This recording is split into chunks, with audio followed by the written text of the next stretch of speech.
Hello नमस्कार दोस्तों, स्वागत करता हूं आप सभी के अपने न्यूज़ चैनल मीडिया जंक्शन में। यहाँ दोस्तों वीडियो शुरू करने से पहले आप सबसे एक छोटा सा रिक्वेस्ट करना चाहते हैं कि अगर आप लोग इस चैनल पर नए हैं तो चैनल को कर दीजिए सब्सक्राइब, ताकि इसी प्रकार की लेटेस्ट खबरों से आप लोग अपडेट रह पाए दोस्तों। तो चलिए दोस्तों, बिना किसी देरी के वीडियो को स्टार्ट करते हैं।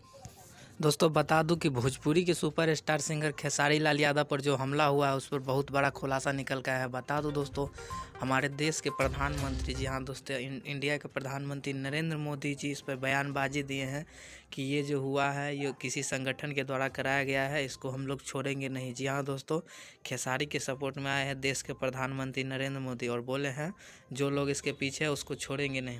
जी हाँ दोस्तों, बिल्कुल सही सुन रहे हैं आप लोग। खेसारी के सपोर्ट में आए हैं देश के प्रधानमंत्री नरेंद्र मोदी और बोले हैं किसी को छोड़ेंगे नहीं, और हमारा ज़रूरत पड़ा तो हम सदा खेसारी के साथ हैं। तो दोस्तों वीडियो कैसा लगा हमें कमेंट करके ज़रूर बताएं। आप लोग इस चैनल पे है तो चैनल को कर दीजिए सब्सक्राइब।